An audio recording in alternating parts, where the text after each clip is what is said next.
Al caer el martillo el 1 de octubre de 1946, el destino de 12 criminales de guerra nazis quedó sellado en los anales de la historia. Los juicios de Nuremberg, una serie de tribunales militares celebrados tras la Segunda Guerra Mundial, buscaron llevar ante la justicia a los responsables de las atrocidades cometidas bajo el brutal régimen de Hitler. Los acusados, que en otro tiempo fueron figuras poderosas del Tercer Reich, se encontraban ahora a merced del Tribunal Militar Internacional.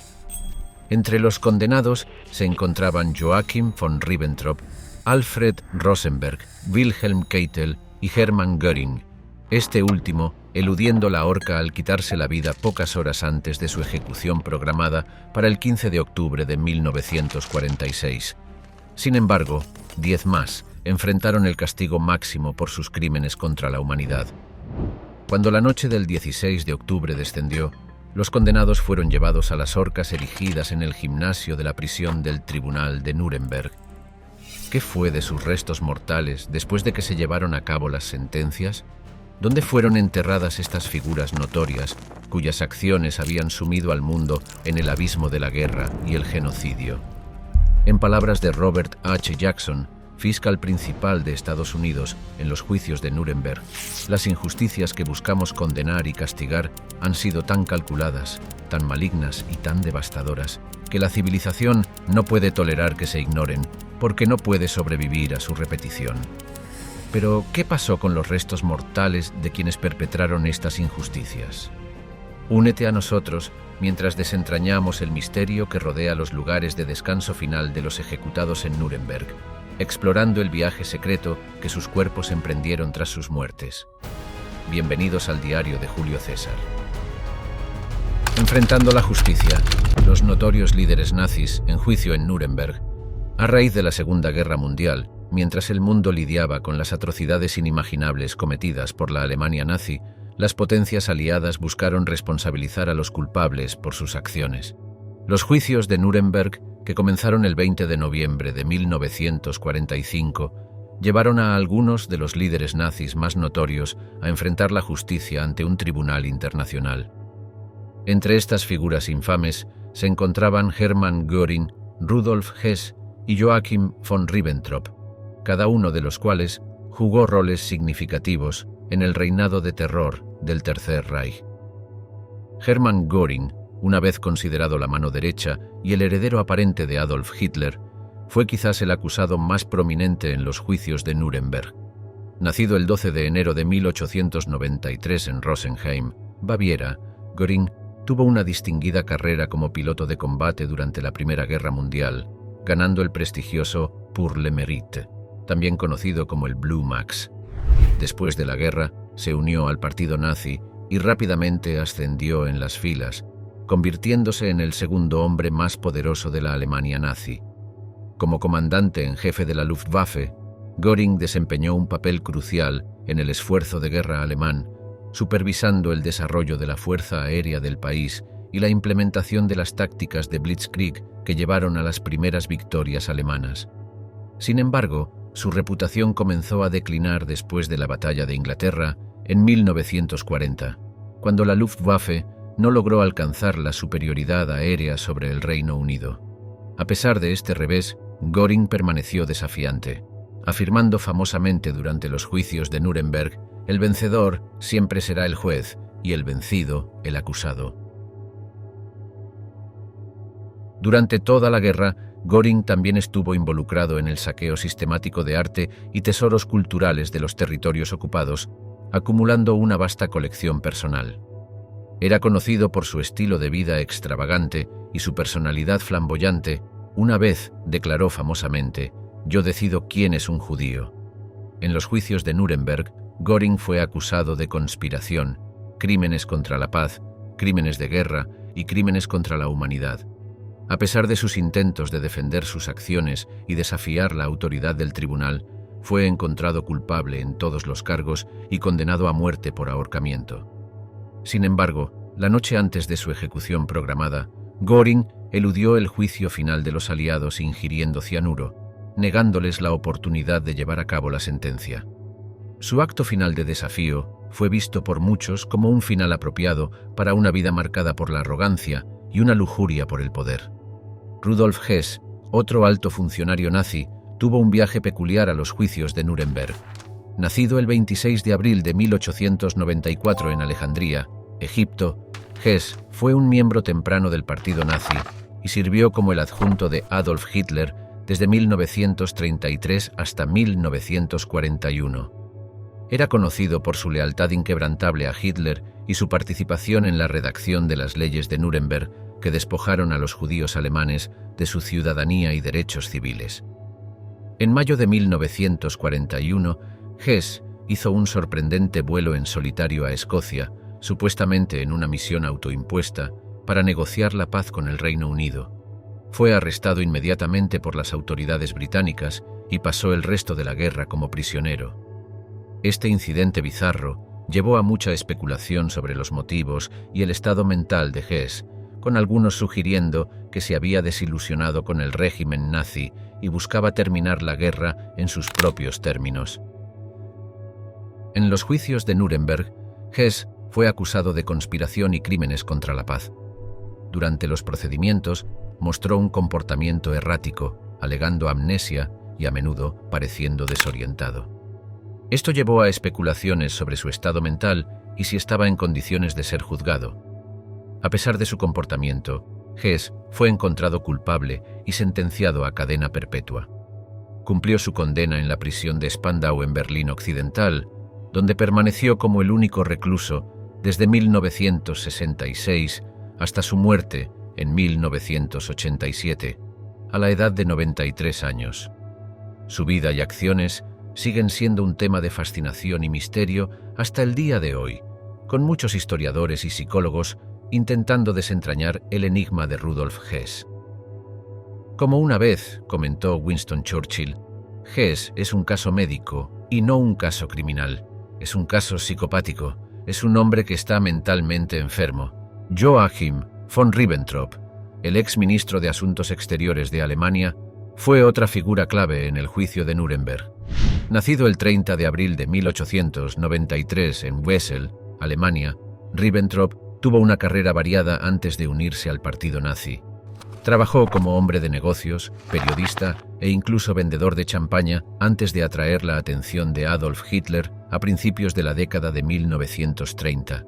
El encanto y las conexiones sociales de Ribbentrop lo hicieron una elección atractiva para Hitler, quien lo nombró embajador de Alemania en el Reino Unido en 1936. En este rol, Ribbentrop trabajó para mejorar las relaciones entre los dos países, pero sus esfuerzos finalmente fracasaron a medida que las tensiones aumentaban en el período previo a la Segunda Guerra Mundial. Durante su tiempo en Londres, Ribbentrop ganó una reputación por su comportamiento pomposo y arrogante, con un diplomático británico describiéndolo como el hombre más estúpido y engreído que jamás haya conocido. Como ministro de Asuntos Exteriores nazi desde 1938 hasta 1945, Ribbentrop desempeñó un papel significativo en las maniobras diplomáticas que llevaron al estallido de la guerra.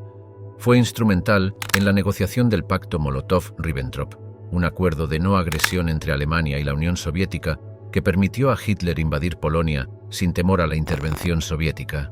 Ribbentrop también jugó un papel en la deportación de judíos de los territorios ocupados a campos de concentración, firmando acuerdos con países como Hungría y Rumania para facilitar la transferencia de poblaciones judías.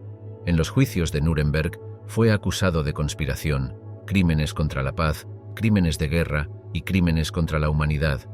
Ribbentrop argumentó que simplemente seguía órdenes y que no tenía conocimiento de las atrocidades cometidas por el régimen nazi. Sin embargo, el tribunal lo encontró culpable en todos los cargos y lo sentenció a muerte por ahorcamiento.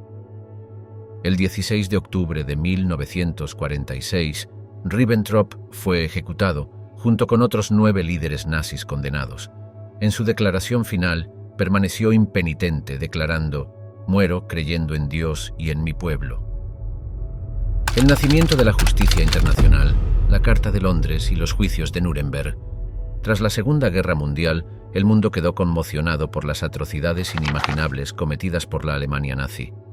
A medida que el polvo se asentaba y la magnitud total de los horrores salía a la luz, las potencias aliadas sabían que era necesario actuar con rapidez para llevar a los responsables ante la justicia. El resultado fue la creación del Tribunal Militar Internacional y el nacimiento de una nueva era en el derecho internacional. Como declaró Robert H. Jackson, el fiscal principal de los Estados Unidos, en los juicios de Nuremberg, el privilegio de abrir el primer juicio en la historia por crímenes contra la paz del mundo impone una gran responsabilidad. El camino hacia los juicios de Nuremberg comenzó el 8 de agosto de 1945, cuando representantes de los Estados Unidos, Gran Bretaña, Francia y la Unión Soviética se reunieron en Londres para establecer el marco legal para el enjuiciamiento de los criminales de guerra nazis. El resultado de esta histórica reunión, celebrada en Church House en Westminster, fue la Carta de Londres, un documento innovador que sentó las bases para el Tribunal Militar Internacional y definió los crímenes que se juzgarían en Nuremberg. La Carta fue firmada por las 4 naciones aliadas el 8 de agosto de 1945, marcando un paso crucial hacia la justicia internacional. La Carta de Londres fue una maravilla de la innovación legal, nacida de la determinación colectiva de las potencias aliadas de responsabilizar a los perpetradores del Holocausto y otras atrocidades de guerra por sus acciones. La Carta definió 3 categorías principales de crímenes: crímenes contra la paz, crímenes de guerra y crímenes contra la humanidad. Esta fue la primera vez en la historia que el derecho internacional reconoció el concepto de crímenes contra la humanidad, un momento crucial en la lucha por la justicia global. Como afirmó Sir Geoffrey Lawrence, el juez británico que presidió los juicios de Nuremberg, la Carta de este tribunal evidencia una fe en que la ley no solo debe gobernar la conducta de los hombres comunes, sino que incluso los gobernantes están, como lo puso el Lord Chief Justice Coke al rey Jacobo, bajo Dios y la ley. Una de las figuras clave detrás de la creación de la Carta de Londres fue Robert H. Jackson, un juez asociado de la Corte Suprema de los Estados Unidos que fue designado por el presidente Harry S. Truman para servir como fiscal principal de los Estados Unidos en los juicios de Nuremberg. Jackson desempeñó un papel crucial en la redacción de la Carta y en convencer a sus homólogos aliados de la importancia de establecer un tribunal justo e imparcial para juzgar a los líderes nazis. En un memorando al presidente Truman, el 6 de junio de 1945, Jackson escribió: «Debemos dejar claro a los alemanes que el mal por el cual sus líderes caídos están en juicio no es que hayan perdido la guerra, sino que la empezaron». En su declaración de apertura en los juicios de Nuremberg, el 21 de noviembre de 1945, Jackson transmitió un poderoso mensaje al mundo declarando: «Los males que buscamos condenar y castigar han sido tan calculados, tan malignos y tan devastadores que la civilización no puede tolerar que se ignoren porque no puede sobrevivir a su repetición». Sus palabras resonaron con personas de todo el mundo, subrayando la importancia de los juicios y la necesidad de responsabilizar a los culpables. Este sentimiento fue compartido por Sir Hartley Shawcross, el fiscal principal del Reino Unido, quien afirmó: «Hay quienes quizás dirían que estos miserables hombres deberían haber sido tratados sumariamente sin juicio por acción ejecutiva, que su poder para hacer el mal roto deberían haber sido barridos al olvido sin esta investigación elaborada y cuidadosa sobre el papel que jugaron en provocar esta guerra». Pero esa no era la opinión del gobierno británico. La Carta de Londres también estableció la estructura y los procedimientos del Tribunal Militar Internacional, asegurando que los juicios se llevaran a cabo con la máxima justicia y transparencia. El tribunal estaba compuesto por un juez de cada una de las 4 potencias aliadas, con el requisito de que todas las decisiones fueran unánimes. Esta estructura ayudó a mantener la integridad de los procedimientos y evitar que una nación ejerciera una influencia indebida sobre el resultado. Los jueces elegidos para el tribunal fueron Sir Geoffrey Lawrence, Reino Unido; Francis Biddle, Estados Unidos; Henri Donnedieu de Vabres, Francia; y Iona Nikitchenko, Unión Soviética. Cuando los juicios comenzaron el 20 de noviembre de 1945, En el Palacio de Justicia de Nuremberg, Alemania, los ojos del mundo estaban fijos en la ciudad. Los acusados, que incluían a altos funcionarios nazis como Hermann Göring, Rudolf Hess y Albert Speer, enfrentaban cargos que iban desde conspiración para librar una guerra agresiva hasta crímenes contra la humanidad. La acusación presentó una abrumadora cantidad de pruebas, incluyendo testimonios de testigos presenciales, pruebas documentales y material fílmico de las atrocidades cometidas por el régimen nazi. Una de las pruebas más impactantes fue la película Campos de concentración nazis, que mostraba las condiciones horribles y las atrocidades cometidas en los campos, dejando una marca indeleble en todos los que la presenciaron. A lo largo de los juicios, que duraron hasta el 1 de octubre de 1946, la importancia de la Carta de Londres se hizo cada vez más evidente.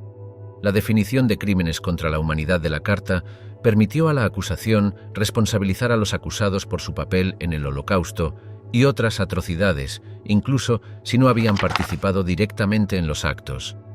Este principio de responsabilidad individual por crímenes internacionales fue un desarrollo innovador en el derecho internacional y desde entonces se ha convertido en un pilar del derecho moderno de los derechos humanos.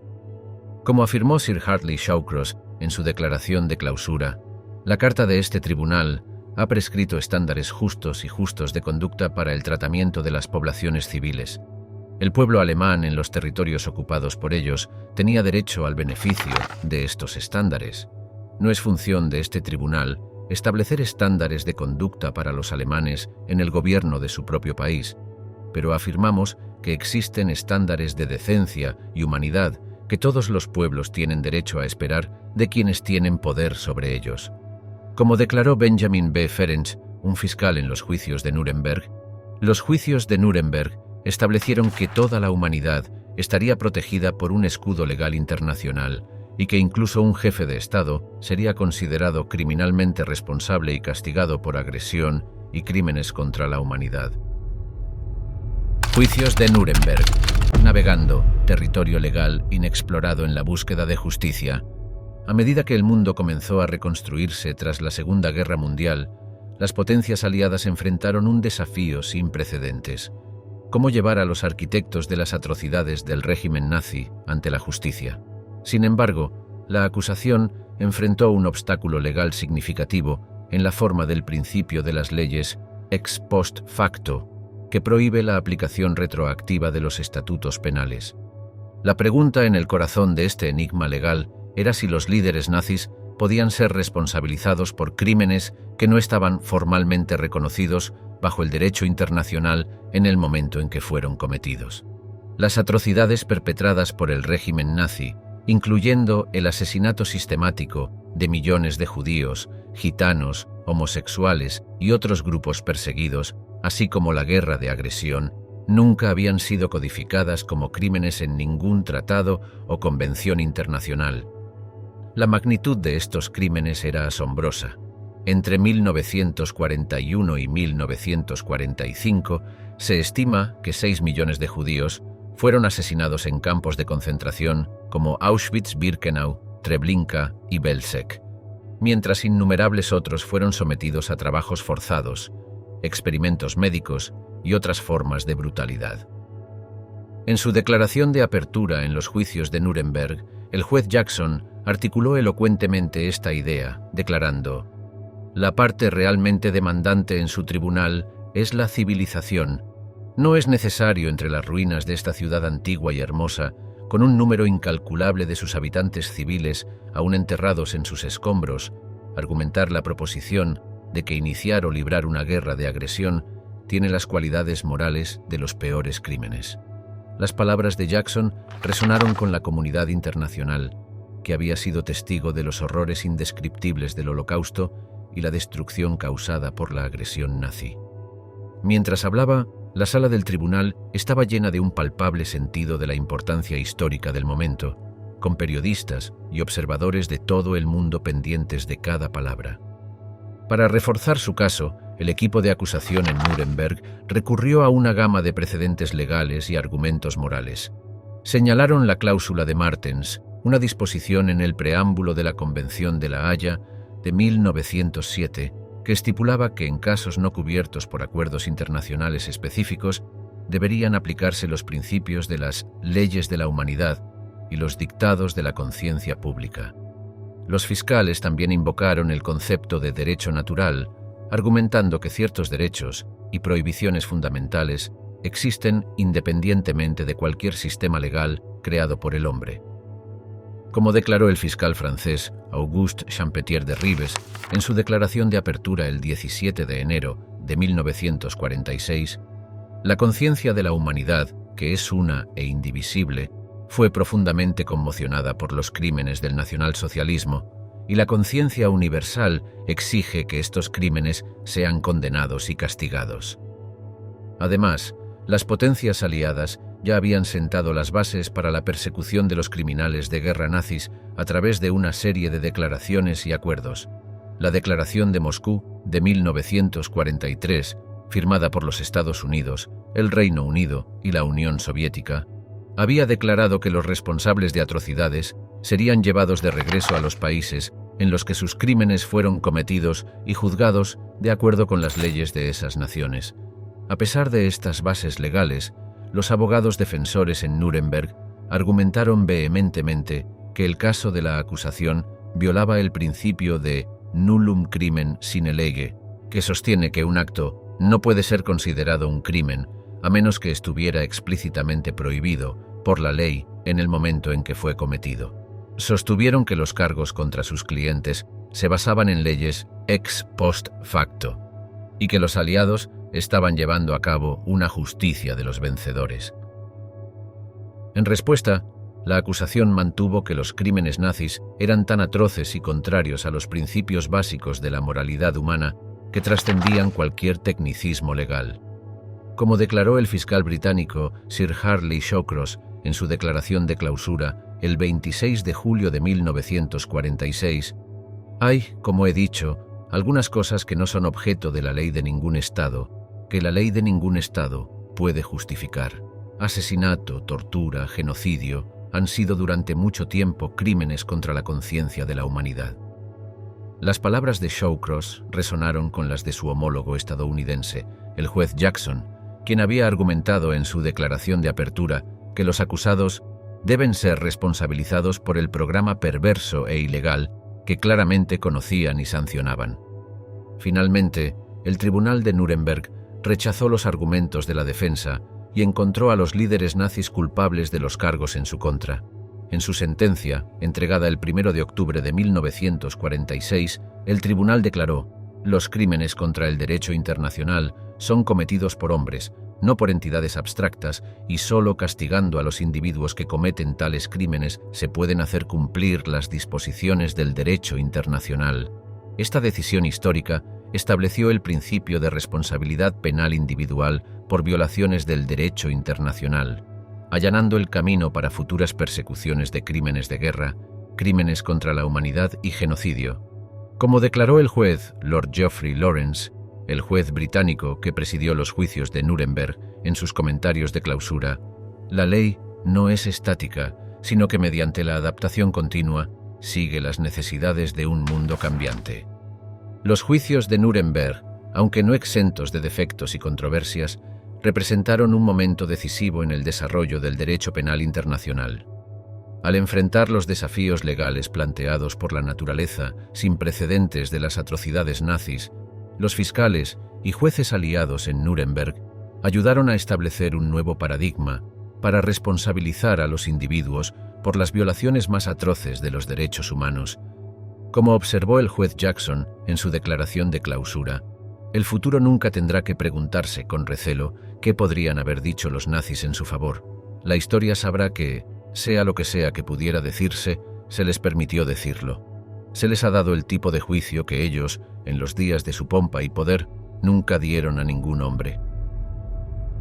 De Nuremberg a La Haya. El legado de los juicios de Nuremberg en la formación del derecho internacional. Uno de los principios legales más significativos que surgieron de los juicios de Nuremberg fue el concepto de crímenes contra la humanidad.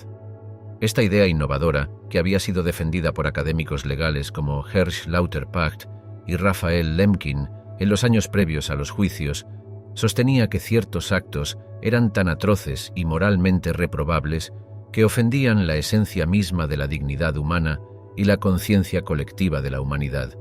Lauterpacht, un abogado polaco-judío que había huido a Inglaterra en 1939, había escrito extensamente sobre el concepto de crímenes contra la humanidad a principios de los años 40, argumentando que tales crímenes conmocionan la conciencia de la humanidad civilizada y exigen un enjuiciamiento internacional.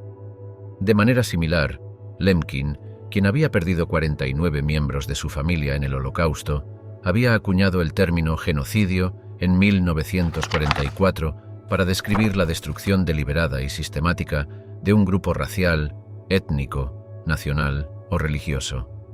La aceptación de este argumento por parte del Tribunal de Nuremberg y la posterior condena de los líderes nazis por cargos de crímenes contra la humanidad marcaron un momento decisivo en el desarrollo del derecho penal internacional. Se estableció el principio de que los individuos podían ser responsables de violaciones del derecho internacional, independientemente de su posición oficial o de las leyes de su propio país. Entre los condenados en Nuremberg estaban Hermann Göring, el oficial nazi de mayor rango en ser juzgado, quien fue declarado culpable de los 4 cargos de la acusación y condenado a muerte, y Rudolf Hess, el exdiputado de Hitler, quien fue condenado por 2 cargos y sentenciado a cadena perpetua. El impacto de los juicios de Nuremberg en el derecho internacional no se limitó a las secuelas inmediatas de la Segunda Guerra Mundial.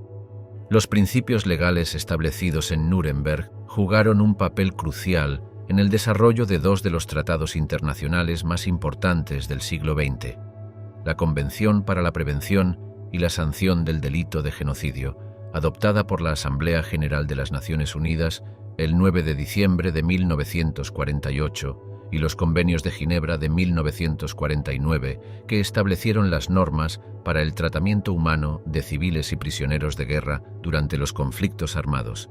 La Convención sobre Genocidio, que fue adoptada por unanimidad por la Asamblea General de la ONU, definió el genocidio como cualquiera de 5 actos específicos, incluyendo el asesinato, causar graves daños corporales o mentales y la transferencia forzada de niños, cometidos con la intención de destruir un grupo particular. También estableció el principio de jurisdicción universal, lo que significa que cualquier país podría enjuiciar a individuos por genocidio, independientemente de dónde se haya cometido el crimen o de la nacionalidad de los perpetradores o víctimas. Los Convenios de Ginebra de 1949, que fueron adoptados en la ciudad suiza de Ginebra, también se basaron en los principios legales establecidos en Nuremberg. Los convenios, que fueron una actualización y expansión de tratados anteriores que gobernaban la conducta de la guerra, establecieron las normas para el tratamiento de civiles, prisioneros de guerra y heridos y enfermos durante los conflictos armados. Prohibieron la tortura, las ejecuciones sumarias y otras formas de maltrato, y requirieron que todas las personas fueran tratadas humanamente y con respeto por su dignidad. El énfasis de los convenios en el tratamiento humano de las personas, independientemente de su nacionalidad o lealtad, resonó con la afirmación del Tribunal de Nuremberg de que existen ciertos derechos fundamentales y prohibiciones que existen independientemente de cualquier sistema legal creado por el hombre. Como escribió más tarde Jean Pictet, uno de los principales redactores de los Convenios de Ginebra, los Convenios de Ginebra no son meramente un conjunto de reglas legales, también son un monumento a la dignidad humana, una verdadera carta de la humanidad.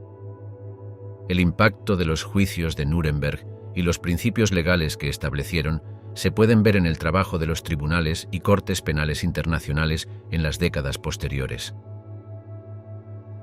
El Tribunal Penal Internacional para la ex Yugoslavia, TPIV, que fue establecido por el Consejo de Seguridad de las Naciones Unidas en 1993 para enjuiciar a los responsables de crímenes de guerra y crímenes contra la humanidad durante las guerras yugoslavas de los años 90, se basó en el precedente establecido en Nuremberg.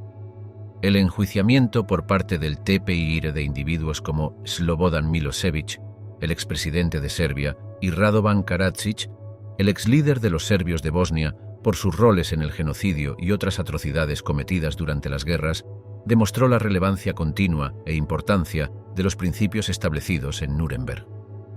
Como señaló el fiscal del TPIY, Richard Goldstone, en un discurso de 1995, el precedente de Nuremberg ha sido seguido, desarrollado y ampliado por el trabajo del TPIY. El mensaje de Nuremberg y del TPIY es claro: aquellos que cometen crímenes de guerra, crímenes contra la humanidad y genocidio serán responsables individualmente por sus actos. De manera similar, la Corte Penal Internacional, CPI, que fue establecida por el Estatuto de Roma en 1998 y comenzó sus operaciones en 2002, debe mucho al legado de Nuremberg. La CPI, que tiene su sede en La Haya, Países Bajos, tiene jurisdicción sobre 4 crímenes principales: genocidio, crímenes contra la humanidad, crímenes de guerra y el crimen de agresión. Su mandato es enjuiciar a individuos por los crímenes más graves que preocupan a la comunidad internacional y ha estado involucrada en varios casos de alto perfil, incluyendo el enjuiciamiento del presidente sudanés Omar al-Bashir por genocidio y crímenes contra la humanidad en Darfur. Como dijo la fiscal de la CPI Fatou Bensouda en un discurso de 2019 con motivo del 20º aniversario del Estatuto de Roma, la CPI es la encarnación del legado de Nuremberg. Es una corte de último recurso, una corte que interviene cuando las autoridades nacionales no pueden o no quieren llevar ante la justicia a los más responsables de crímenes atroces. Los juicios de Nuremberg también tuvieron un impacto profundo en el desarrollo del derecho internacional de los derechos humanos en general. La Declaración Universal de los Derechos Humanos, adoptada por la Asamblea General de las Naciones Unidas el 10 de diciembre de 1948, fue en muchos sentidos una respuesta a los horrores de la Segunda Guerra Mundial y las atrocidades enjuiciadas en Nuremberg. El preámbulo de la declaración, que afirma que el desconocimiento y el menosprecio de los derechos humanos han originado actos de barbarie ultrajantes para la conciencia de la humanidad, ecoa el lenguaje utilizado por los fiscales de Nuremberg para describir los crímenes nazis contra la humanidad. Como escribió más tarde Eleanor Roosevelt, quien presidió la Comisión de Derechos Humanos de la ONU que redactó la Declaración Universal de los Derechos Humanos fue escrita a la sombra del Holocausto y los juicios de Nuremberg. Fue un intento de asegurar que los horrores de la Segunda Guerra Mundial nunca se repitieran. El capítulo final, la ejecución de los criminales de guerra nazis en Nuremberg. Cuando el sol se elevaba sobre la ciudad devastada por la guerra de Nuremberg, el 16 de octubre de 1946, el mundo esperaba con la respiración contenida el acto final de los históricos juicios de Nuremberg. Apenas unas horas antes, en la oscuridad de la madrugada, 10 de los criminales de guerra nazis más notorios habían sido llevados de sus celdas en la prisión de Nuremberg a una horca especialmente construida en el gimnasio de la prisión. Estos hombres, una vez entre las figuras más poderosas y temidas del Tercer Reich, ahora estaban condenados a muerte por su participación en las atrocidades de la Segunda Guerra Mundial. Sus crímenes, tal como fueron establecidos por el Tribunal de Nuremberg, estaban entre los más atroces en la historia humana. Hans Frank, como gobernador general de la Polonia ocupada, había supervisado la brutal represión del pueblo polaco y la deportación de millones de judíos a los campos de exterminio. Wilhelm Frick, como ministro del Interior, había sido instrumental en la implementación de las leyes de Nuremberg, que despojaron a los judíos y otros no arios de sus derechos civiles. Alfred Jodl y Wilhelm Keitel, como los principales líderes militares del Tercer Reich, habían desempeñado roles clave en la planificación y ejecución de las guerras de agresión nazis. Ernst Kaltenbrunner, como jefe de la Oficina Principal de Seguridad del Reich, había sido responsable de las operaciones de la Gestapo y los campos de concentración. Joachim von Ribbentrop, como ministro de Relaciones Exteriores, había ayudado a planificar las invasiones nazis de Austria, Checoslovaquia y Polonia. Alfred Rosenberg, como ministro para los territorios ocupados del Este, había supervisado la brutal ocupación de la Unión Soviética y los estados bálticos. Fritz Sauckel, como plenipotenciario para la asignación de mano de obra, había sido responsable de la deportación de millones de civiles a Alemania para trabajos forzados. Arthur Seyss-Inquart, como comisario del Reich para los Países Bajos, había supervisado la deportación de judíos holandeses a los campos de exterminio, y Julius Streicher, a través de su propaganda viciosa, había ayudado a incitar el odio y la violencia que alimentaron el Holocausto. Cuando los condenados fueron llevados a la horca, uno por uno, enfrentaron una escena que era tanto solemne como surrealista. El gimnasio de la prisión había sido transformado en una cámara de ejecución improvisada, con una horca especialmente construida para acomodar múltiples ahorcamientos. La sala estaba llena de personal militar aliado, periodistas y un puñado de testigos, incluidos algunos de los sobrevivientes del régimen nazi. Entre ellos estaba el sargento John C. Woods, un veterano del ejército de los Estados Unidos que había sido seleccionado para servir como verdugo en las ejecuciones. El primero en ser ejecutado fue Joachim von Ribbentrop, quien había sido el ministro de Relaciones Exteriores de Hitler y un arquitecto clave de la política exterior agresiva de los nazis. Mientras subía a la horca, Ribbentrop se dirigió a los testigos reunidos y declaró: «Dios proteja a Alemania. Dios tenga misericordia de mi alma. Mi último deseo es que Alemania recupere su unidad y que, por el bien de la paz, haya entendimiento entre Oriente y Occidente». Momentos después, la trampilla se abrió y el cuerpo inerte de Ribbentrop colgaba del extremo de la cuerda. El siguiente en enfrentar la horca fue el mariscal de campo Wilhelm Keitel, el ex jefe del alto mando alemán. Keitel, quien había sido uno de los subordinados más leales e incuestionables de Hitler, gritó «Heil Hitler», mientras le colocaban la capucha negra sobre la cabeza. Después de que el verdugo tiró de la palanca, un testigo informó haber escuchado una risa aguda, corta e histérica, seguida por el sonido de la trampilla golpeando al abrirse. Alfred Rosenberg, uno de los principales ideólogos del movimiento nazi, fue el tercero en ser ejecutado. Rosenberg, quien había sido una de las figuras más influyentes en la jerarquía nazi, también fue uno de los más impenitentes. En su declaración final, Rosenberg declaró: «La peste bolchevique será erradicada para siempre algún día.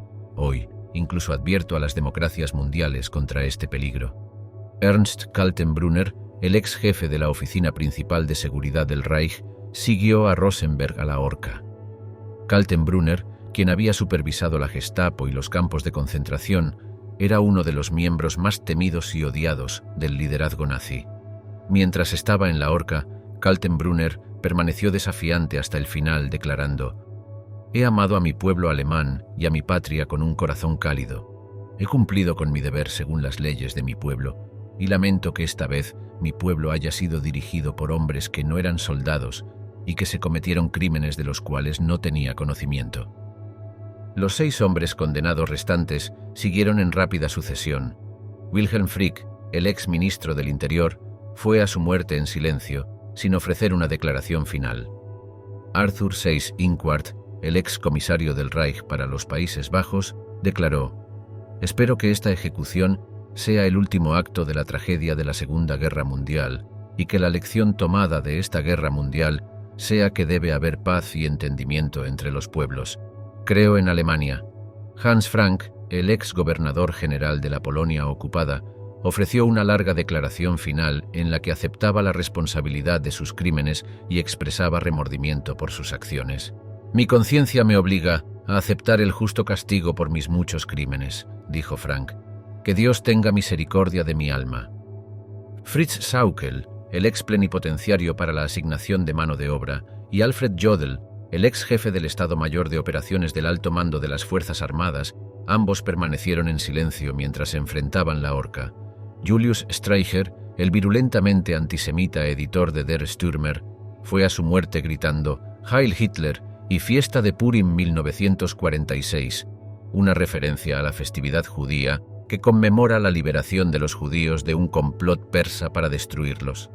A las 2:45 de la madrugada, el último de los condenados había sido ahorcado, y sus cuerpos fueron bajados y colocados en simples ataúdes de madera. Las ejecuciones, que se llevaron a cabo con sombría eficiencia, marcaron el final de un largo y doloroso capítulo en la historia mundial. A medida que las noticias de las ejecuciones se extendían por todo el mundo, muchos las vieron como un final justo y apropiado para el régimen nazi y su reinado de terror. Otros, sin embargo, cuestionaron la sabiduría y la moralidad de las ejecuciones, argumentando que representaban una forma de justicia de los vencedores que sentaba un precedente peligroso para el futuro. Polvo eres, la disposición final de los criminales de guerra nazis ejecutados en las primeras horas de la mañana del 16 de octubre de 1946. El mundo fue testigo del acto final de justicia en los juicios de Nuremberg, cuando 10 criminales de guerra nazis condenados fueron ejecutados por ahorcamiento. Como escribió el periodista estadounidense Joseph Kingsbury Smith, quien presenció las ejecuciones, así terminaron las vidas de 10 hombres que habían sido las herramientas dispuestas de Adolf Hitler, 10 hombres que habían traído muerte y miseria a millones de personas. ¿Pero qué pasó con los cuerpos de estos hombres infames después de su ejecución? La respuesta radica en una serie de eventos que se desarrollaron en las horas y días siguientes a las ejecuciones, un epílogo sombrío a la historia de los juicios de Nuremberg. El coronel del ejército estadounidense, Burton C. Andrews, quien había estado a cargo de la prisión de Nuremberg durante los juicios, tenía la tarea de asegurar que los restos de los criminales de guerra ejecutados fueran dispuestos de una manera que impidiera cualquier posibilidad de veneración o memorialización por parte de los simpatizantes nazis. Inmediatamente después de las ejecuciones, los cuerpos de los 10 hombres fueron colocados en sencillos ataúdes de madera y transportados bajo fuerte custodia a un lugar secreto fuera de Nuremberg. Allí fueron recibidos por un equipo de soldados estadounidenses que habían sido encargados con una misión macabra: asegurarse de que los restos de estos notorios criminales de guerra nunca se convirtieran en objetos de veneración o peregrinación para los simpatizantes nazis. Entre los soldados estaba el soldado de primera clase William F. Hess, quien más tarde recordó la experiencia surrealista de conducir por las calles bombardeadas de Nuremberg con los ataúdes en la parte trasera de su camión. La solución que idearon fue tan pragmática como simbólica. Los cuerpos serían cremados y sus cenizas esparcidas en un lugar donde nunca pudieran ser recuperadas o memorializadas. El lugar elegido para esta tarea sombría fue el campo de concentración de Dachau, ubicado a las afueras de Múnich. Como reflexionó más tarde el capellán del ejército estadounidense Henry F. Gericke, quien había ministrado a los condenados en sus últimas horas, parecía un lugar adecuado para el acto final del drama de Nuremberg. Dachau había sido uno de los primeros y más notorios campos de concentración nazis, un lugar donde decenas de miles de personas inocentes habían sido encarceladas, torturadas y asesinadas durante el Tercer Reich. Era un destino final adecuado para los restos de los hombres que habían ayudado a perpetrar estas atrocidades.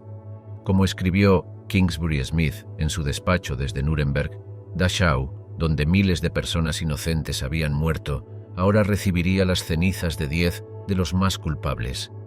En la mañana del 17 de octubre de 1946, los ataúdes que contenían los cuerpos de los criminales de guerra ejecutados fueron cargados en un camión y conducidos los 200 kilómetros desde Nuremberg hasta Dachau. Allí fueron recibidos por un grupo de soldados estadounidenses y un puñado de civiles alemanes que habían sido reclutados para asistir en el proceso de cremación. Entre ellos estaba el sargento William Fackler, quien había sido prisionero en Dachau durante la guerra y había presenciado de primera mano las atrocidades cometidas allí. Uno de esos civiles era un hombre llamado Heinrich Bollmann, quien había trabajado como fogonero en el crematorio de Dachau durante la guerra. Bollmann había sido obligado a ayudar con la disposición de los cuerpos de innumerables víctimas del campo de concentración, una experiencia traumática que lo había dejado profundamente marcado. Ahora se encontraba una vez más frente a los hornos del crematorio, esta vez preparando la disposición de los restos de los hombres que habían sido responsables de tanto sufrimiento y muerte. Como Bollmann le dijo más tarde a un entrevistador, fue un sentimiento extraño estar quemando los cuerpos de los hombres que habían causado tanto daño. Mientras Bollmann y los otros trabajadores preparaban los hornos, los soldados estadounidenses retiraron cuidadosamente los cuerpos de los ataúdes y los colocaron en la cinta transportadora que los llevaría a las llamas. Uno por uno, los cadáveres de los 10 criminales de guerra ejecutados fueron alimentados en los hornos, su carne y huesos rápidamente consumidos por el calor abrasador. el soldado de primera clase John Doliboas, quien había servido como intérprete en los juicios de Nuremberg, describió la escena más tarde como surrealista e inquietante.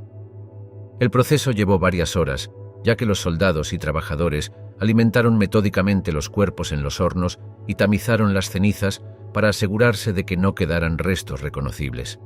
Cuando el último de los cuerpos había sido cremado, los soldados recogieron las cenizas y se prepararon para disponer de ellas de una manera que asegurara que nunca pudieran ser recuperadas o veneradas.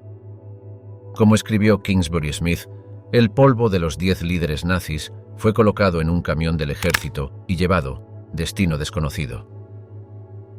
Se tomó la decisión de esparcir las cenizas en el río Isar, un curso de agua de rápido movimiento que atraviesa Múnich y desemboca en el Danubio. En la mañana del 18 de octubre de 1946, un pequeño grupo de soldados estadounidenses condujo a un lugar apartado a lo largo de las orillas del río, donde vertieron cuidadosamente las cenizas de los 10 criminales de guerra ejecutados en las aguas turbulentas. Como recordó uno de los soldados más tarde, vimos cómo las cenizas desaparecían en la corriente, llevadas por la fuerza del río. Fue un momento de profundo silencio y reflexión. Mientras las cenizas desaparecían en la corriente llevadas por la fuerza del río, uno de los soldados recordó más tarde sentir una sensación de finalización y justicia. Era como si nos hubieran quitado un peso de los hombros, dijo. Estos hombres habían causado tanto sufrimiento y muerte, y ahora se habían ido, esparcidos al viento como las cenizas de sus víctimas. Para muchos, el esparcimiento de las cenizas en el río Isar representó un acto final de justicia, una manera de asegurar que los nombres y hechos de estos notorios criminales de guerra fueran olvidados y sus restos nunca se convirtieran en objetos de veneración. Como escribió más tarde el rabino Stephen S. Wise, un prominente líder judío que había sido un ferviente defensor del enjuiciamiento de los crímenes de guerra nazis, el esparcimiento de las cenizas en el río Isar fue un final apropiado para la historia de los juicios de Nuremberg. Fue un recordatorio de que se había hecho justicia y de que el mundo nunca olvidaría los crímenes del régimen nazi. En los años que siguieron, la historia de las ejecuciones de Nuremberg y la disposición de los cuerpos se convirtió en un tema de fascinación y controversia. Algunos cuestionaron la decisión de negar a los hombres condenados un entierro adecuado, argumentando que era una violación de los derechos humanos básicos. Otros lo vieron como un final justo y apropiado para un régimen que no había mostrado misericordia a sus víctimas, como escribió más tarde el juez de la Corte Suprema de los Estados Unidos, Robert H. Jackson, quien había servido como fiscal principal en los juicios de Nuremberg. El registro sobre el cual juzgamos a estos acusados hoy es el registro sobre el cual la historia nos juzgará mañana. Pasar a estos acusados un cáliz envenenado es ponerlo en nuestros propios labios también. Dentro de las mentes del mal, perfiles psicológicos de los acusados de Nuremberg por Gustav Gilbert. A medida que los juicios de Nuremberg se desarrollaban en la ciudad devastada por la guerra de Nuremberg, Alemania, en 1945 y 1946, el mundo observaba con horror mientras se exponía toda la magnitud de las atrocidades nazis. Pero en medio de los testimonios desgarradores y las pruebas condenatorias, un hombre buscaba entender las mentes detrás de la locura. Su nombre era Gustav Gilbert, y su trabajo pionero como psicólogo de la prisión proporcionaría una visión sin precedentes de las psiques de algunos de los criminales de guerra más notorios de la historia. Como dijo una vez el renombrado psiquiatra Karl Menninger, la voz de la inteligencia es ahogada por el rugido del miedo, es ignorada por la voz del deseo, es contradicha por la voz de la vergüenza, es sesgada por el odio y extinguida por la ira. Sobre todo, es silenciada por la ignorancia. Nacido en la ciudad de Nueva York en 1911, Gustav Gilbert era un joven con un intelecto agudo y una fascinación por la mente humana. Después de obtener su doctorado en psicología de la Universidad de Columbia en 1939, Gilbert se unió al ejército de los Estados Unidos y fue asignado a los juicios de Nuremberg como psicólogo de la prisión. Su tarea era evaluar la aptitud mental de los acusados y proporcionar apoyo psicológico a los guardias y fiscales estadounidenses. La experiencia de Gilbert en el campo de la psicología era altamente valorada y había trabajado anteriormente con la Oficina de Servicios Estratégicos durante la Segunda Guerra Mundial, realizando evaluaciones psicológicas de líderes nazis. Pero Gilbert vio una oportunidad para hacer mucho más que eso. Reconoció que los juicios de Nuremberg presentaban una oportunidad única para estudiar la psicología del mal, para entender qué había llevado a estos hombres a cometer tales crímenes atroces. Y así, a lo largo de los juicios, Gilbert realizó extensas entrevistas con los acusados, explorando sus mentes y registrando sus pensamientos y emociones con meticuloso detalle. El enfoque de Gilbert era innovador en ese momento, ya que buscaba entender a los acusados como individuos en lugar de simplemente como criminales. Como escribió más tarde en su libro Diario de Nuremberg, en mi trabajo con los acusados estaba buscando la naturaleza del mal y ahora creo que he llegado cerca de definirlo. El resultado del trabajo de Gilbert fue una serie de perfiles psicológicos que siguen siendo incomparables en su profundidad e insight. A través de sus entrevistas, Gilbert pudo pintar un vívido retrato de los hombres que habían orquestado el Holocausto y sumido al mundo en la guerra. Habló con figuras como Hermann Göring, el ex Reichsmarschall y segundo al mando de Hitler, Rudolf Hess, el ex adjunto de Hitler, y Ernst Kaltenbrunner, el jefe de la Oficina Principal de Seguridad del Reich y un arquitecto clave de la solución final. Las entrevistas de Gilbert con estos hombres se llevaron a cabo en la prisión de Nuremberg, donde los acusados fueron retenidos durante los juicios.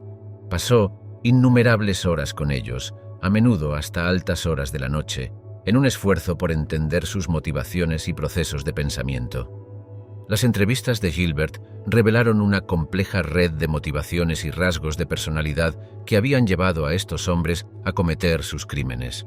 Algunos, como Göring, estaban impulsados por una sed de poder y una creencia en su propia superioridad. Otros, como Hess, eran verdaderos creyentes en la ideología nazi, convencidos de que estaban haciendo lo correcto para Alemania. Otros más, como Kaltenbrunner, eran sádicos que se deleitaban en el sufrimiento de los demás. Los perfiles de Gilbert de estos hombres eran notablemente detallados y matizados, capturando las complejidades de sus personalidades y la lógica retorcida detrás de sus acciones. Como escribió sobre Göring, su ego, su necesidad de reconocimiento, su abrumador sentido de superioridad, su desprecio por la humanidad en general, lo convertían en un nazi natural. Uno de los temas más destacados que emergieron de las entrevistas de Gilbert fue la falta de remordimiento de los acusados por sus acciones. Muchos de ellos, incluso cuando se les confrontaba con la abrumadora evidencia de su culpabilidad, permanecían desafiantes e impenitentes. Göring, por ejemplo, le dijo a Gilbert que no tenía remordimientos por su papel en el régimen nazi.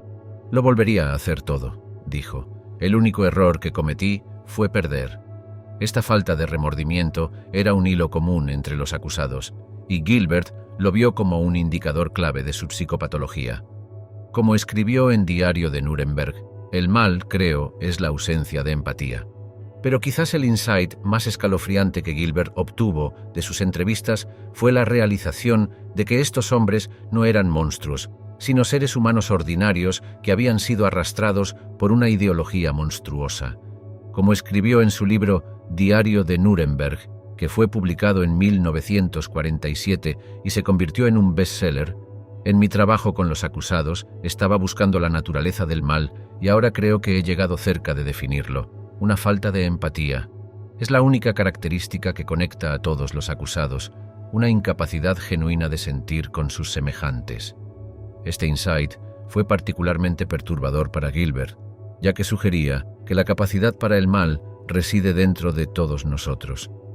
Como reflexionó más tarde, lo perturbador de los juicios de Nuremberg no era que los acusados fueran monstruos, sino que eran, en su mayoría, hombres ordinarios.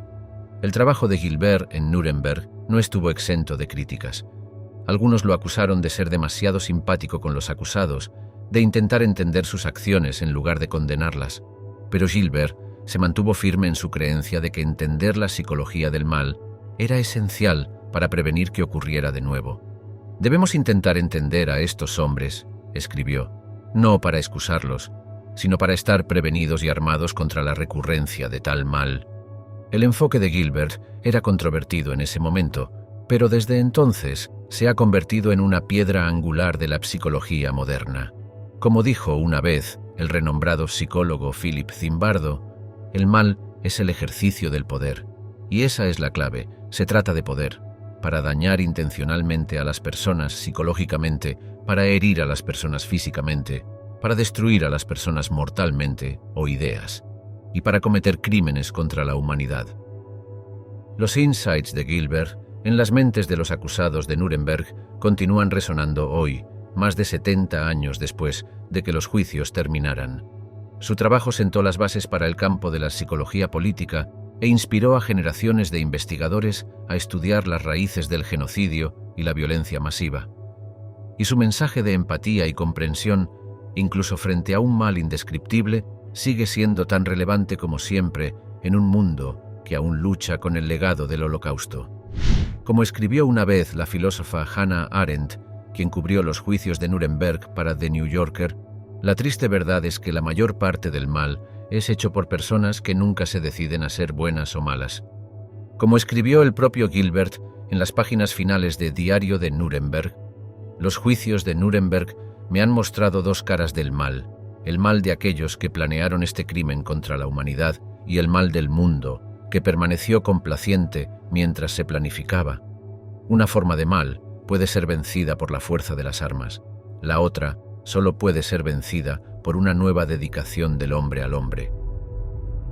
El rastro de papel del mal, la monumental tarea de reunir pruebas para los juicios de Nuremberg, después de la Segunda Guerra Mundial, mientras el mundo se enfrentaba a los horribles crímenes cometidos por el régimen nazi, un grupo de fiscales e investigadores decididos emprendió una tarea monumental: reunir las pruebas necesarias para llevar a los perpetradores ante la justicia.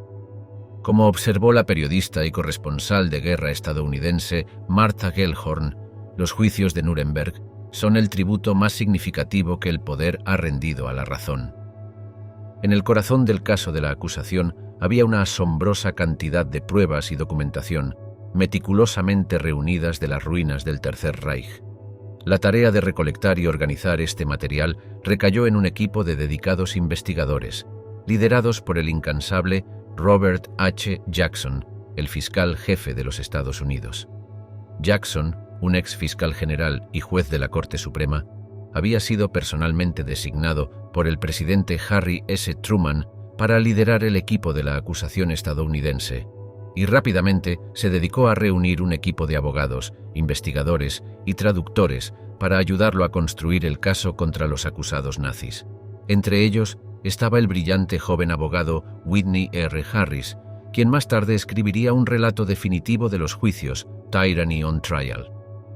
Una de las fuentes de evidencia más importantes para la acusación fue el vasto tesoro de documentos y registros nazis que habían sido incautados por las fuerzas aliadas en los últimos meses de la guerra.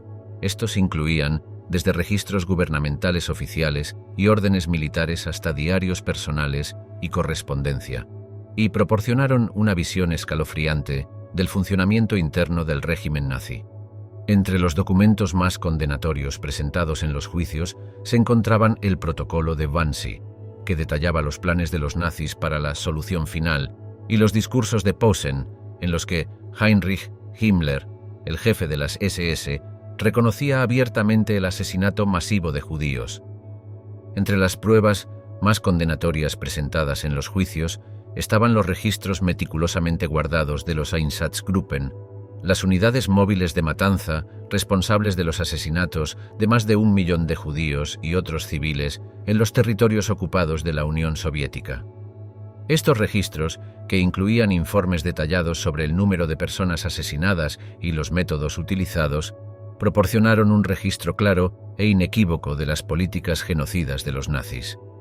Como recordó más tarde Benjamin Ferencz, uno de los fiscales en el juicio de los Einsatzgruppen, los informes eran tan detallados, tan claros, tan condenatorios, que no había posibilidad de negación.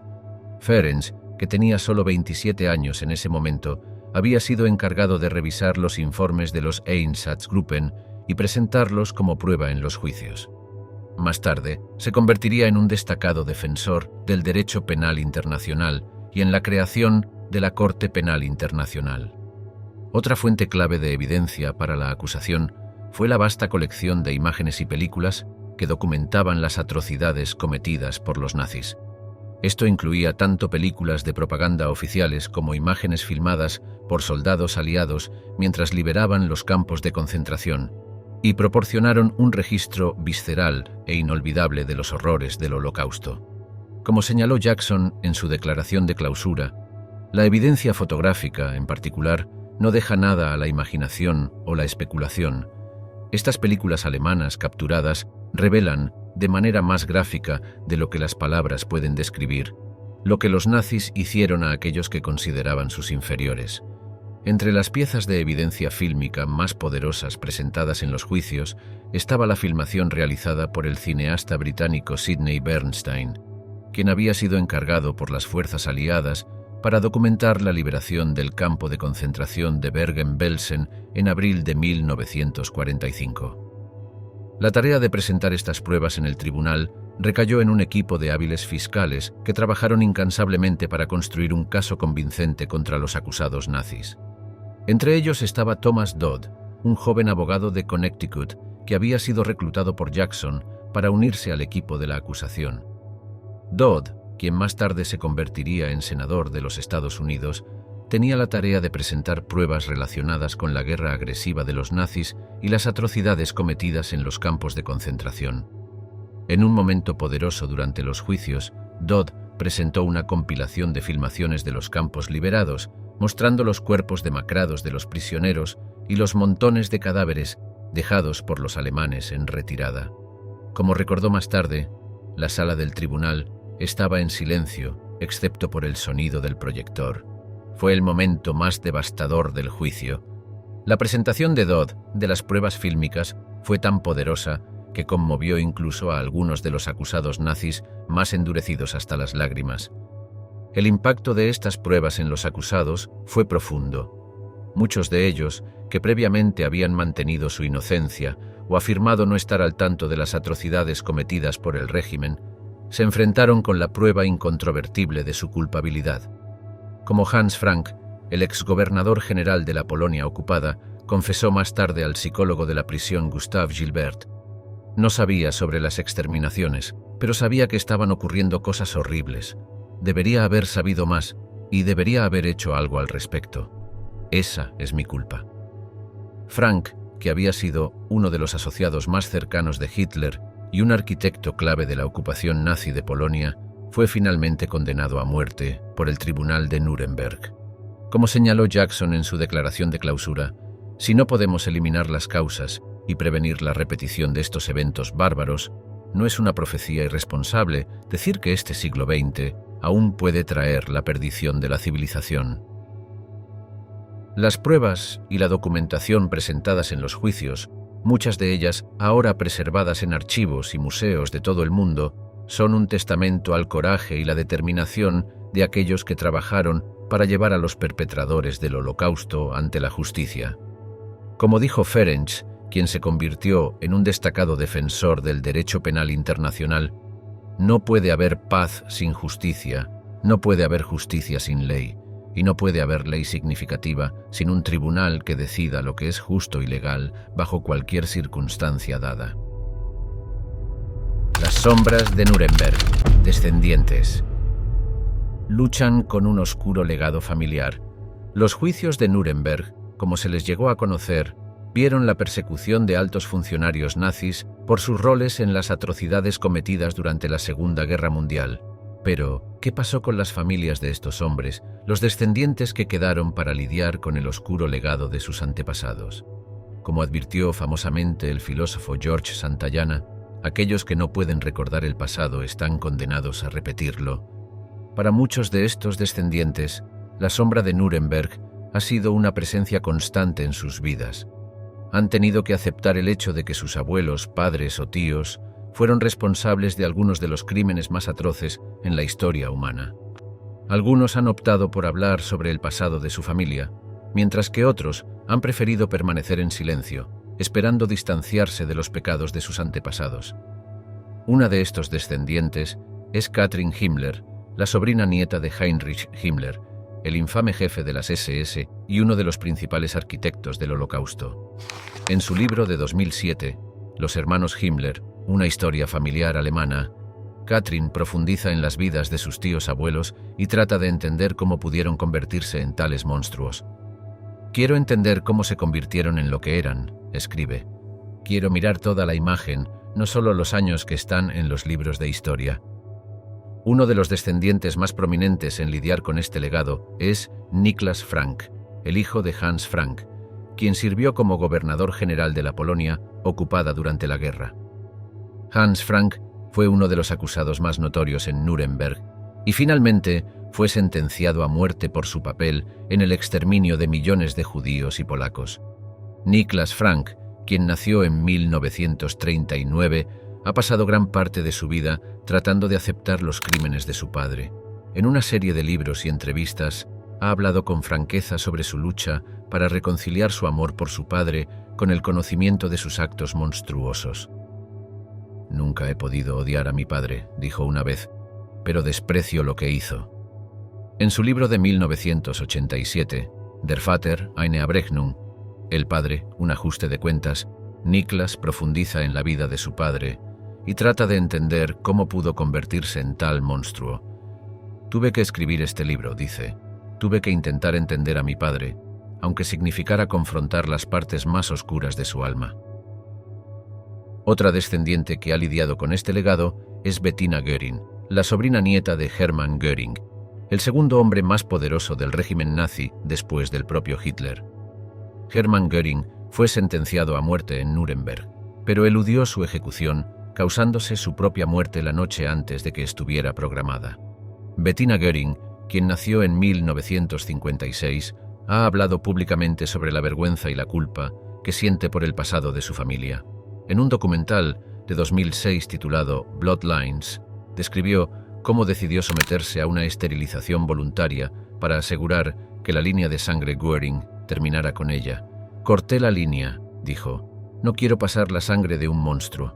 La decisión de Bettina de someterse a la esterilización fue profundamente personal, pero refleja el impacto profundo que el legado de Nuremberg puede tener en aquellos que están relacionados con los acusados.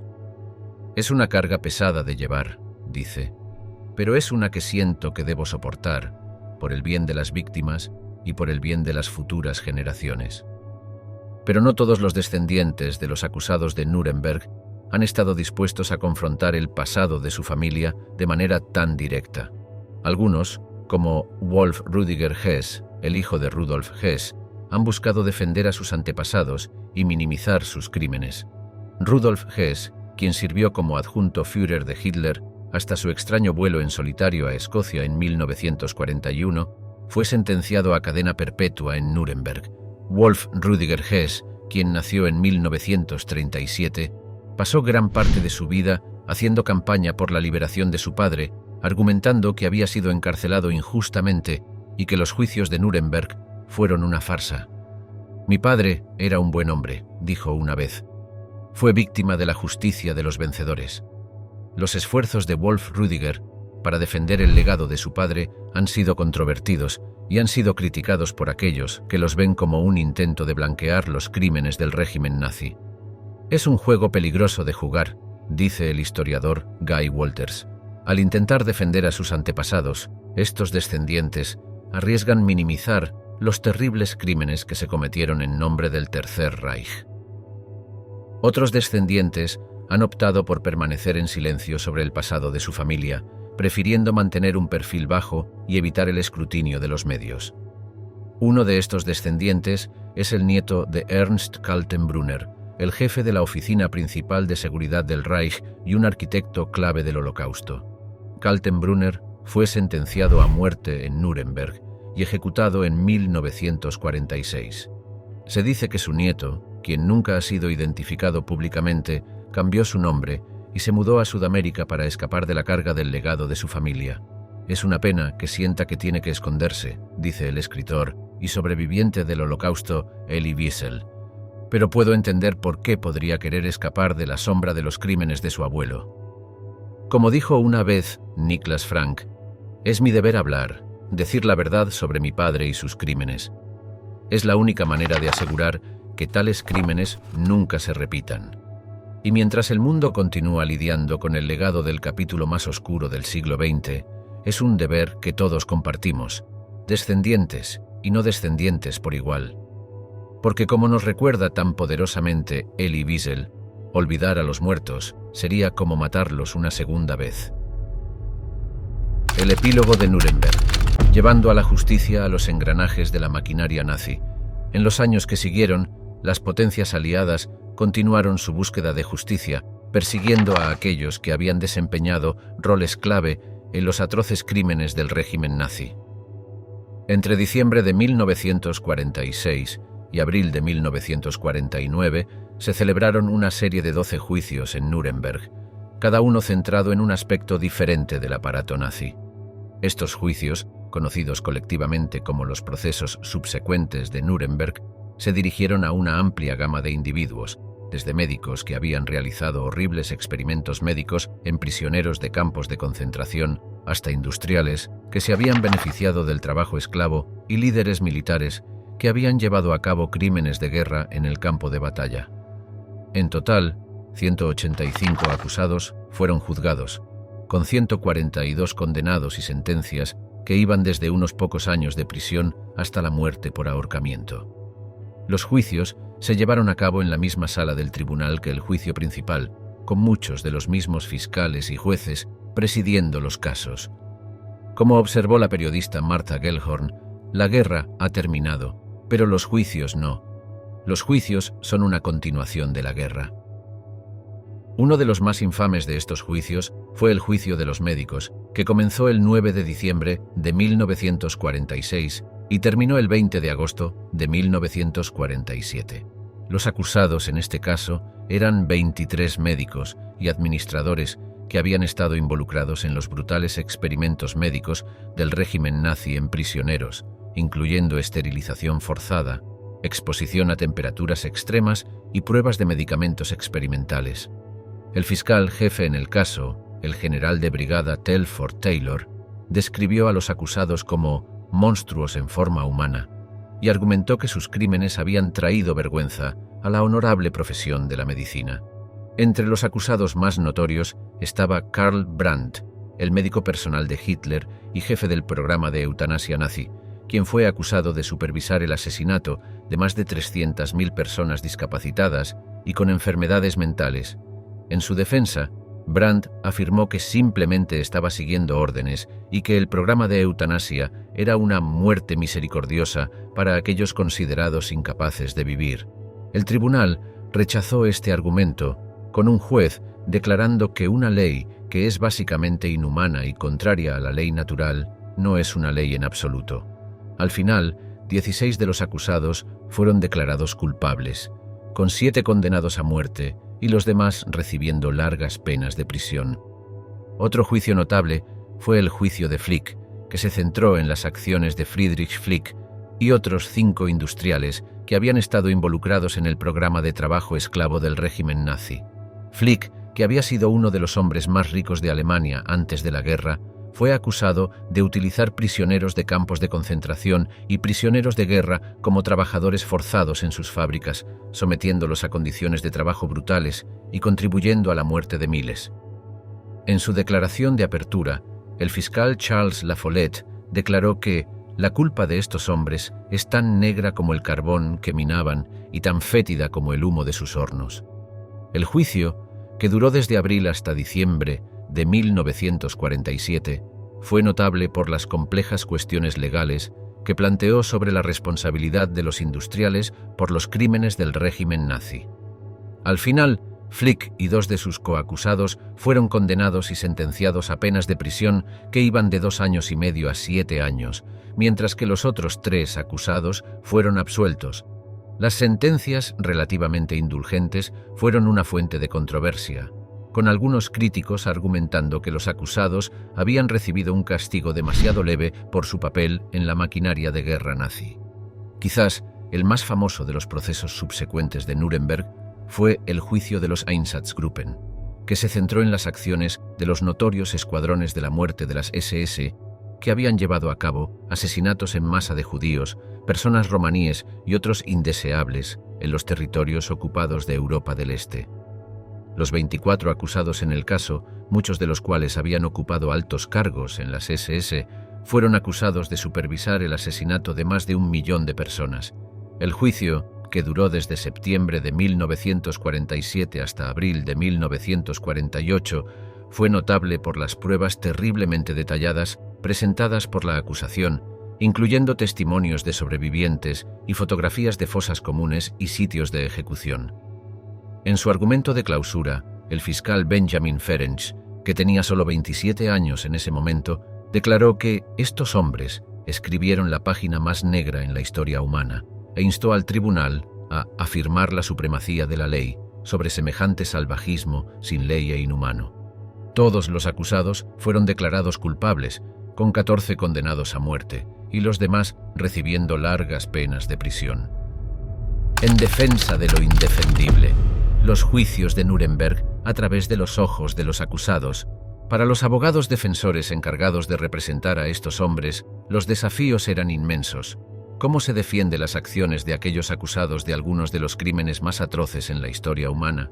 ¿Qué estrategias legales se pueden emplear cuando la evidencia de culpabilidad parece abrumadora? Estas eran las preguntas con las que el equipo de defensa de Nuremberg luchaba mientras se preparaban para presentar su caso ante el tribunal. El equipo estaba compuesto por un grupo diverso de abogados de Alemania, los Estados Unidos y otras naciones aliadas, cada uno con sus propios antecedentes legales y puntos de vista políticos. Algunos, como el abogado estadounidense Douglas T. Bates Jr., se habían ofrecido voluntariamente para el trabajo por un sentido de deber profesional, mientras que otros, como el abogado alemán Alfred Seidel, habían sido designados por el tribunal. Una de las figuras clave en el equipo de defensa fue Otto Kranzbühler, un juez naval alemán que había sido asignado para representar al almirante Karl Dönitz, el comandante en jefe de la Marina alemana. Kranzbühler, como muchos de sus colegas, veía su rol no como defender las acciones de su cliente, sino más bien asegurar que el juicio se llevara a cabo de manera justa y de acuerdo con el derecho internacional. En su declaración de apertura, Kranzbühler declaró: «No estoy aquí para defender el régimen nacional socialista. Estoy aquí para defender al almirante Dönitz contra las acusaciones levantadas en su contra y para asegurar que reciba un juicio justo». Este sentimiento fue compartido por otros abogados defensores, como el abogado estadounidense Warren Magee, quien representó al propagandista nazi Hans Fritzsche. «El mundo está observando este juicio», declaró Magee, «y es nuestro deber demostrar que se puede hacer justicia, incluso en las circunstancias más difíciles». Este sentimiento fue compartido por muchos de los otros abogados defensores, quienes veían su rol como mantener los principios del debido proceso y el Estado de Derecho, incluso frente a un sentimiento público abrumadoramente en contra de sus clientes. Como dijo el abogado estadounidense Charles Lafollette, quien representaba al industrial Friedrich Flick, la defensa tiene el deber de presentar cada argumento y cada pieza de evidencia que pueda ayudar a su cliente, sin importar cuán impopulares o desagradables puedan ser esos argumentos. El cliente de Lafollette, Flick, fue acusado de usar mano de obra esclava en sus fábricas y de beneficiarse del esfuerzo bélico del régimen nazi. En su defensa, Lafollette argumentó que Flick no tenía otra opción que cooperar con el régimen y que, de hecho, había trabajado para mejorar las condiciones de sus trabajadores. Este argumento, aunque finalmente infructuoso, destacó la difícil posición en la que se encontraban muchos industrialistas alemanes durante la guerra. Una de las estrategias principales empleadas por la defensa fue argumentar que sus clientes simplemente seguían órdenes y actuaban de acuerdo con las leyes y costumbres de la guerra. Esta defensa de órdenes superiores, como llegó a conocerse, se basaba en la idea de que los soldados y oficiales no podían ser considerados responsables penalmente por cumplir las órdenes de sus superiores, incluso si esas órdenes eran ilegales o poco éticas. El equipo de defensa argumentó que los acusados, muchos de los cuales eran militares, habían sido entrenados para obedecer órdenes sin cuestionarlas y no se podía esperar que supieran que sus acciones eran criminales. Este argumento fue utilizado por el abogado Hans Laternser, quien representó a varios de los acusados militares, incluyendo al mariscal de campo Wilhelm Keitel y al general Alfred Jodl. Laternser argumentó que sus clientes habían actuado bajo las órdenes de Hitler y del liderazgo nazi y no podían ser responsables de sus acciones. Este argumento fue recibido con escepticismo por la fiscalía y los jueces, quienes señalaron que los acusados no eran meros soldados rasos, sino más bien altos funcionarios con el poder y la autoridad para moldear políticas y tomar decisiones, como declaró el fiscal británico Hartley Shawcross en su declaración de clausura. Los acusados eran los hombres en los consejos internos, los hombres que planearon y conspiraron, los hombres que dieron las órdenes. No pueden ahora eludir la responsabilidad diciendo que solo obedecían órdenes. Shawcross continuó argumentando que la defensa de órdenes superiores había sido rechazada por el derecho internacional, citando las convenciones de La Haya de 1899 y 1907, que establecieron el principio de que los soldados podían ser responsables de crímenes de guerra incluso si actuaban bajo órdenes. Otra estrategia de la defensa fue cuestionar la jurisdicción y legitimidad del Tribunal Militar Internacional, IMT, en sí. Los acusados y sus abogados argumentaron que el tribunal era una forma de justicia de los vencedores, con las potencias aliadas juzgando a sus enemigos derrotados. Señalaron que muchos de los crímenes de los que se acusaba a los acusados, como librar una guerra de agresión y cometer crímenes contra la humanidad, no estaban explícitamente prohibidos por el derecho internacional en el momento en que fueron cometidos. Como declaró Hermann Göring, uno de los acusados más prominentes, en su testimonio ante el tribunal, el vencedor siempre será el juez y el vencido el acusado. Göring, quien había sido el sucesor designado de Hitler y el comandante en jefe de la Luftwaffe, argumentó que los aliados habían cometido actos similares durante la guerra, como el bombardeo de poblaciones civiles, y que los acusados estaban siendo juzgados con un doble estándar. Este argumento, aunque legalmente complejo, hizo poco para influir en las opiniones de los jueces o del público.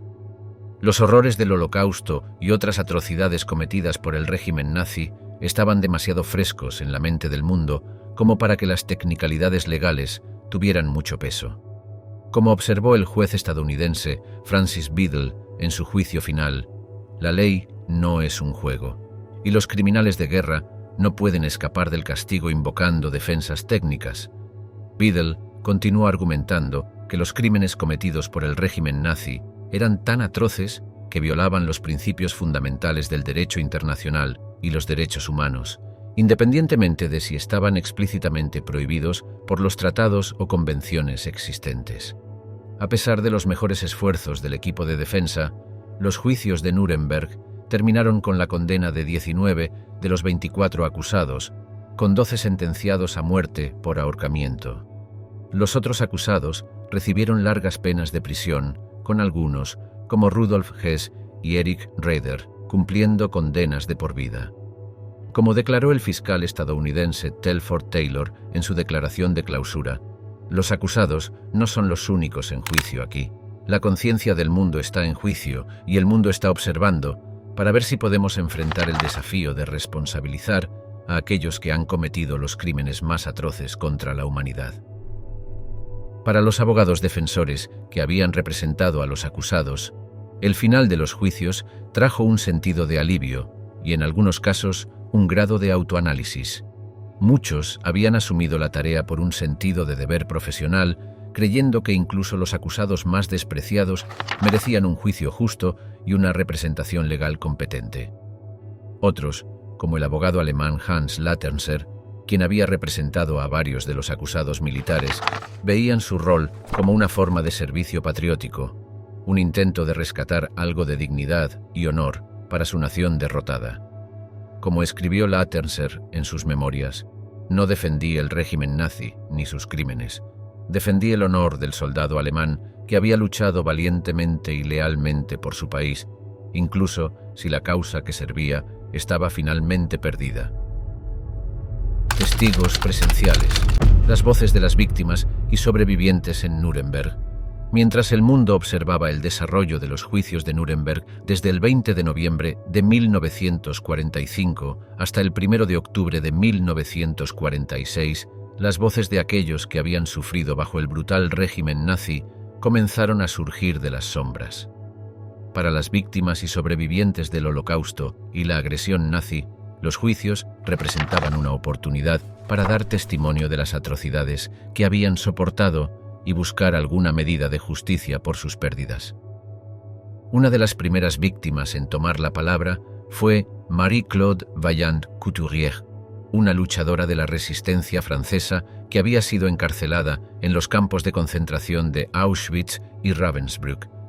El 28 de enero de 1946, Vaillant-Couturier testificó ante el Tribunal Militar Internacional, describiendo en detalle desgarrador las condiciones que ella y otros prisioneros habían soportado. Nos golpeaban, nos pateaban, nos escupían, recordó, su voz temblando de emoción. Ya no éramos seres humanos, éramos números. El testimonio de Vaillant-Couturier, que duró varias horas, fue una acusación mordaz de la brutalidad del régimen nazi y un poderoso recordatorio del costo humano del Holocausto. Habló de las cámaras de gas, los crematorios y los experimentos médicos realizados en prisioneros, sus palabras pintando una vívida imagen del sufrimiento inimaginable soportado por aquellos encarcelados en los campos. Otros sobrevivientes, como el judío polaco Rudolf Buto-RBA, quien había escapado de Auschwitz en 1944 y escrito un informe detallado sobre las atrocidades del campo, también tomaron la palabra en Nuremberg. El testimonio de VRBA, dado el 16 de abril de 1946, fue un relato escalofriante del asesinato sistemático de judíos y otros prisioneros en el campo. Las cámaras de gas estaban camufladas para parecerse a duchas, dijo VRBU al tribunal, su voz firme, pero sus ojos atormentados por los recuerdos. Las víctimas desprevenidas eran conducidas a estas habitaciones y las puertas se sellaban detrás de ellas. Luego se encendía el gas y en unos minutos todos estaban muertos. El testimonio de VRBA, junto con el de otros sobrevivientes como el judío eslovaco Alfred Wetzler y el luchador de la resistencia francesa Maurice Lampe, ayudó a exponer la magnitud completa de la maquinaria de muerte nazi y la complicidad de aquellos que habían llevado a cabo sus órdenes. Como escribió VRBA más tarde en sus memorias Escape de Auschwitz, quería que el mundo supiera lo que había sucedido para que nunca pudiera volver a suceder. Para muchos sobrevivientes, el acto de testificar en Nuremberg fue una experiencia profundamente traumática, obligándolos a revivir los horrores que habían presenciado y soportado. La judía polaca Sewerina Szmaglewskaja, quien había sobrevivido al campo de Auschwitz-Birkenau, se rompió en lágrimas varias veces durante su testimonio el 27 de febrero de 1946. «Lo siento mucho», dijo al tribunal, luchando por componerse, «pero he visto tanto que mis nervios están destrozados». A pesar del costo emocional, muchos sobrevivientes sentían una profunda obligación de hablar para asegurar que el mundo nunca olvidara los crímenes del régimen nazi. Como declaró la luchadora de la resistencia francesa Marie-Claude Vaillant-Couturier en su testimonio, es necesario que el mundo sepa lo que sucedió para que nunca vuelva a suceder. Este sentimiento fue compartido por muchos otros sobrevivientes, como el escritor judío italiano Primo Levi, quien más tarde escribió en sus memorias: «Si esto es un hombre, sucedió, por lo tanto puede suceder de nuevo. Este es el núcleo de lo que tenemos que decir».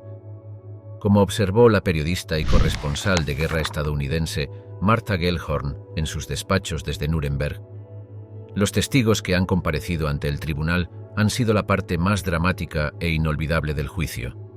Han hecho que los horrores de los campos de concentración sean reales y presentes para el tribunal y para el mundo. Los testimonios de sobrevivientes como Marie-Claude Vaillant-Couturier, Rudolf VRBI y Sewerina Szmaglewskaja se convertirían en algunos de los relatos más citados e influyentes del Holocausto, moldeando la comprensión pública de la era nazi para las generaciones venideras.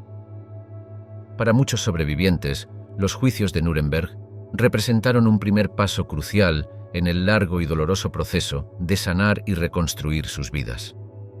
El conocimiento de que sus torturadores estaban siendo responsables de sus crímenes, incluso si los castigos nunca podrían realmente corresponder al alcance de sus ofensas, proporcionó un sentido de cierre y vindicación.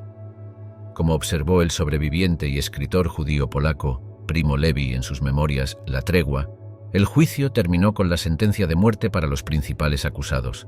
Fue un acto simbólico y quizás necesario, pero no pudo sanar las heridas ni devolver a los muertos. Para Levi y muchos otros sobrevivientes, el verdadero legado de Nuremberg no residía en las sentencias dictadas por el tribunal, sino en el acto de dar testimonio. Como escribió Levi en su último libro, Los hundidos y los salvados, la memoria de la ofensa no debe permitirse que se desvanezca, debe mantenerse viva para que pueda servir como una advertencia para las generaciones futuras. Al mismo tiempo, sin embargo, muchos sobrevivientes y familias de víctimas sintieron que los juicios de Nuremberg no habían ido lo suficientemente lejos en entregar justicia por los crímenes del régimen nazi. El hecho de que muchos perpetradores y colaboradores de nivel inferior escaparan a la persecución y que algunos de los acusados recibieran sentencias relativamente indulgentes fue una fuente de frustración e ira para muchos. Como observó la sobreviviente y escritora judía alemana Ruth Kluger en sus memorias Seguir viviendo, los juicios fueron un comienzo, pero no fueron suficientes. No podían devolver a los muertos, ni deshacer el daño que se había hecho. Este sentimiento fue compartido por muchos otros sobrevivientes, como el escritor judío austríaco Jan Amery, quien argumentó en su libro Más allá de la culpa y la expiación, que los juicios no habían confrontado verdaderamente las implicaciones morales y filosóficas del Holocausto. Los juicios de Nuremberg, escribió Amery, fueron un intento necesario pero insuficiente de llegar a un acuerdo con el pasado. Los juicios de Nuremberg, un legado de justicia o un caso de venganza del vencedor. Los juicios, que tuvieron lugar en la ciudad devastada por la guerra de Nuremberg, Alemania, tenían la intención de responsabilizar a los perpetradores de las atrocidades nazis por sus acciones y de establecer un nuevo marco para la persecución de crímenes internacionales. Sin embargo, a pesar de su significancia histórica, los juicios de Nuremberg no estuvieron exentos de controversias y críticas que continúan siendo debatidas por académicos legales, historiadores y el público hasta el día de hoy. Una de las críticas más persistentes de los juicios de Nuremberg es que representaron una forma de justicia del vencedor, con las potencias aliadas juzgando a sus enemigos derrotados. Los críticos argumentan que los juicios fueron políticamente motivados y que los acusados no recibieron una audiencia justa e imparcial. El hecho de que la Unión Soviética, que había cometido su propia cuota de atrocidades durante la guerra, fuera una de las 4 potencias que juzgaban en Nuremberg, solo aumentó la percepción de hipocresía y doble rasero. Como observó la escritora y filósofa alemana Hannah Arendt en su libro Eichmann en Jerusalén, los juicios de Nuremberg mostraron al mundo que los vencidos podían ser juzgados por los vencedores. Este sentimiento fue compartido por el abogado defensor alemán Hermann Jareis, quien argumentó durante los juicios que la fuerza hace el derecho y que los aliados estaban utilizando los juicios para imponer su propia marca de justicia a los alemanes derrotados. Otro punto de controversia en torno a los juicios de Nuremberg fue la exclusión de los crímenes cometidos por los aliados durante la guerra. Aunque la Carta del Tribunal Militar Internacional, IMT, incluía disposiciones para la persecución de crímenes de guerra cometidos por todas las partes, en la práctica, solo los crímenes cometidos por las potencias del eje fueron llevados ante el tribunal. Esto llevó a acusaciones de justicia selectiva y a una falta de responsabilidad para con los aliados por sus propios delitos, como el bombardeo de poblaciones civiles y el maltrato de prisioneros de guerra. Como observó el historiador estadounidense Peter Maguire en su libro Ley y Guerra, los juicios de Nuremberg fueron un paso necesario e importante en el desarrollo del derecho internacional, pero también fueron un producto de su tiempo y lugar, moldeados por las realidades políticas del mundo de posguerra. Por ejemplo, los propios crímenes de guerra de la Unión Soviética, como la masacre de Katyn, de prisioneros de guerra polacos en 1940 no fueron abordados en Nuremberg, a pesar de la evidencia de su ocurrencia. Los precedentes legales establecidos por los juicios de Nuremberg también han sido fuente de controversia y debate. La Carta del IMT introdujo nuevos conceptos como crímenes contra la paz y crímenes contra la humanidad, que no habían sido reconocidos previamente bajo el derecho internacional. Aunque estos conceptos han sido ampliamente aceptados desde entonces y han sido incorporados en los estatutos de los tribunales penales internacionales modernos, como la Corte Penal Internacional, no fueron universalmente aceptados en el momento de los juicios de Nuremberg. Algunos académicos legales argumentaron que la aplicación retroactiva de estos nuevos crímenes violaba el principio de nullum crimen sine lege, ningún crimen sin ley, y equivalía a una ley ex post facto. Como reconoció el académico legal estadounidense y fiscal de Nuremberg Telford Taylor en su libro La anatomía de los juicios de Nuremberg, la acusación de ley ex post facto fue el argumento más problemático de la defensa.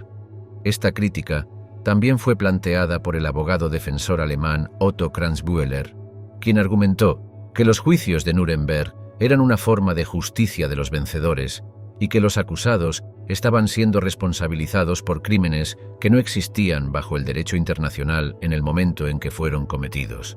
A pesar de estas críticas y controversias, sin embargo, los juicios de Nuremberg siguen siendo un momento histórico en la historia de la justicia penal internacional y los derechos humanos. Establecieron el principio de que los individuos, sin importar cuán poderosos o influyentes sean, pueden ser responsables por crímenes contra la humanidad y otras graves violaciones del derecho internacional. También establecieron importantes precedentes legales y ayudaron a sentar las bases para el desarrollo del derecho penal internacional moderno. A medida que nos adentramos en el crepúsculo de nuestra exploración, donde las sombras de los juicios de Nuremberg se extienden largas y profundas a través de los anales de la historia, recordamos que desde el 20 de noviembre de 1945 hasta el 1 de octubre de 1946, el mundo observó, mientras la justicia buscaba remendar el tejido desgarrado por las crueles manos de la guerra.